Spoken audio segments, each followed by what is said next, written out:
On laisse maintenant la parole à Colin dans le cadre de sa rubrique L'Opus à l'oreille. Eh bien, il nous parle, lui, cette fois d'un festival purement angevin, d'un festival intitulé Coïncidence, et il reçoit en interview la présidente de ce festival. Bonjour à tous et bienvenue dans l'Opus à l'oreille. Aujourd'hui, je reçois exceptionnellement donc Marion Plard. Bonjour. Bonjour, directrice artistique du festival Coïncidence. C'est ça. Du coup sur Angers qui se déroule le 6 et 7 juillet au Grenier Saint-Jean. Ouais. Et qui nous fait le plaisir de répondre à quelques questions pour vous présenter le festival. Est-ce que tu peux commencer par nous présenter le festival, en gros comment ça se déroule? Donc le festival il se déroule sur 2 jours, vendredi et samedi, 6 et 7 juillet 2018. Et chaque soir se déroule de la même manière, c'est-à-dire qu'il y a un premier concert de musique de chambre classique. Donc c'est des petites formations, on est 5-6 sur scène. Et on interprète des grandes œuvres du répertoire classique pour la musique de chambre, avec des compositeurs assez connus. Et ensuite il y a une pause buvette assez décontractée. Une entracte. Une entracte, voilà. Et ensuite, la deuxième partie de soirée, donc tous les soirs c'est comme ça, il y a un artiste invité qui n'est pas du tout un musicien classique. Donc cette année ce sera le vendredi soir, qui est une chanteuse marocaine et qui sera accompagnée par Yassir Rami, un oudiste. Et le samedi soir c'est Albin de la Simone. Voilà, chanson française, un peu jazz. Et pour les accompagner, on a fait appel à un compositeur qui a fait des arrangements inédits pour que les musiciens classiques puissent être sur scène avec ces chanteurs qui sont pas issus du même univers.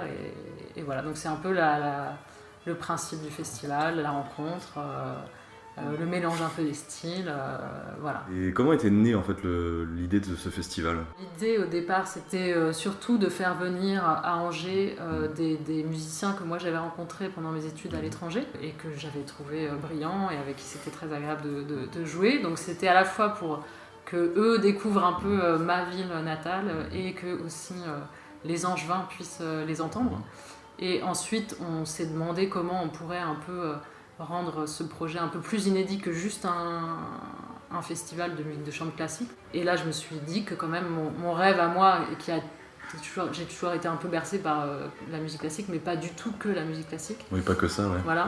Donc c'était, pourquoi pas de mélanger les styles, ouais. de faire venir des gens de formations différentes.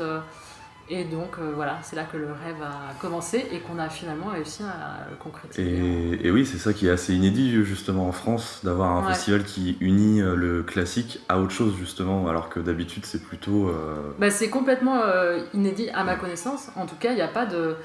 ça existe les festivals où il y a une programmation classique, une programmation jazz, mais c'est très rare et surtout, je crois que c'est unique, le fait que des artistes se réunissent sur une semaine et travaillent ensemble à un projet qui donne lieu à 2 concerts uniques. Parce que du coup les musiciens classiques jouent justement et participent à on va dire une autre musique, là en l'occurrence c'est plutôt musique du monde, musique française du coup. C'est ça, c'est musique du monde et musique française. Alors ça permet aussi au public de découvrir une autre facette des musiciens classiques qui existe en fait et qui est de plus en plus développée, mais il y a beaucoup de musiciens classiques et moi j'en connais beaucoup qui jouent autre chose que de la musique classique. Et là il se trouve par exemple que cette année le pianiste classique qui vient, Ismaël Marguin, qui est formidable, en fait il a une formation de jazz à la base et il est aussi attiré par, et c'est ça qui lui a plu aussi dans le projet, c'est qu'il va pouvoir exprimer aussi le même soir un peu différentes facettes de sa personnalité d'artiste, pas juste...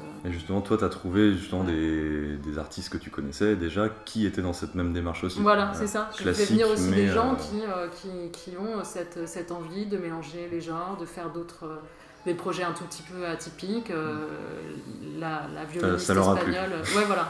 Ouais, justement, en parlant de cette autre musique, du coup, programme des 2 soirées, du coup, c'est toujours classique en premier, et après, on va dire autre musique, là, en l'occurrence cette année, donc c'est plutôt musique du monde et chansons françaises plutôt.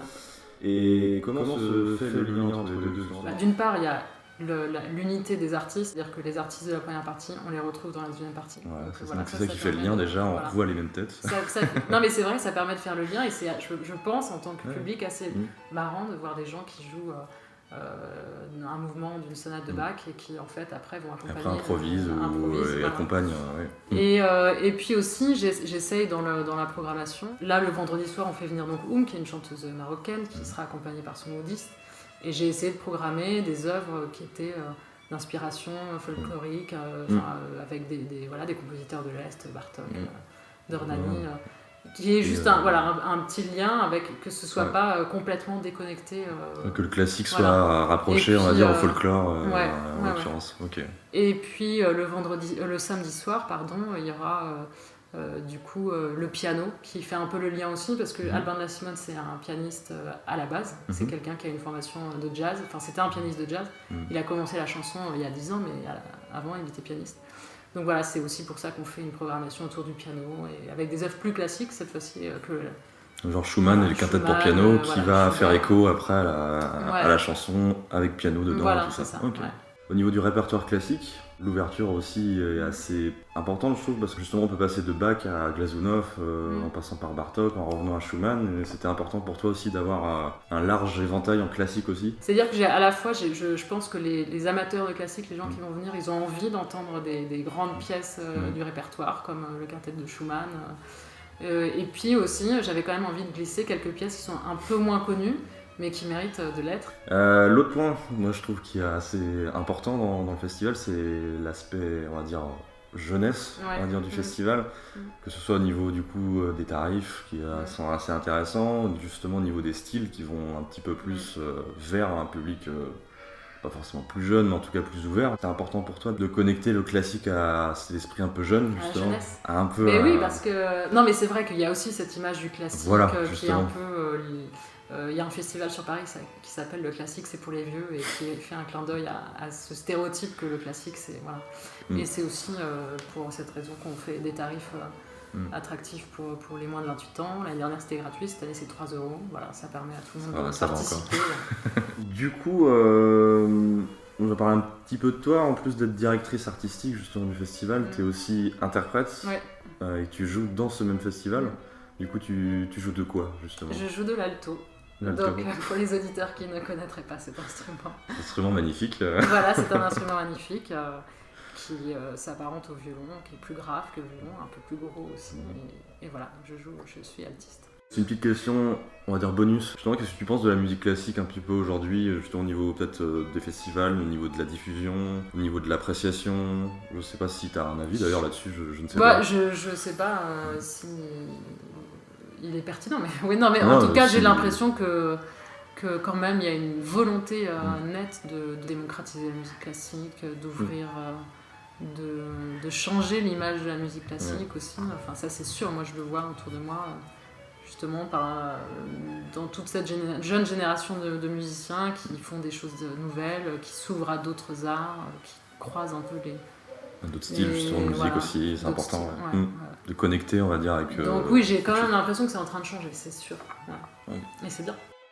C'est très bien, je pense aussi, je partage cet avis.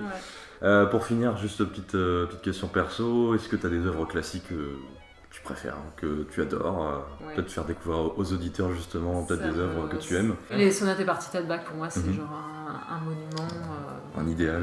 Ouais, c'est pour ça aussi que j'avais envie quand même d'en programmer. D'ailleurs oui, il y a une sonate. Oui, la sonate numéro 2 pour violon seul de Bach. Ouais. Et voilà, je pense que je peux rester là-dessus parce que c'est vraiment, pour moi c'est le must. Ok. Eh bien Marion, merci beaucoup pour cette interview. Merci à toi Colin. Ben, je t'en prie, et puis du coup j'invite tous les auditeurs justement à aller... Qu'ils n'hésitent pas. Qu'ils n'hésitent surtout pas, les prix sont attractifs, le programme est attractif, les musiques sont attractives, tout est attractif. Donc du coup j'invite vraiment tous les auditeurs à aller au Festival Coïncidence qui se déroule le 6 et 7 juillet. C'est ça. Et c'est au Grenier Saint-Jean. Au Grenier Saint-Jean à Angers. Dans la Doutre. À la Doutre. Et c'était à quelle heure ? C'était à 19h30. Ouais. Eh ben merci beaucoup. Merci. Et puis je rends l'antenne du coup, Mickaël, bonne suite de l'émission. Et à bientôt les mélomanes.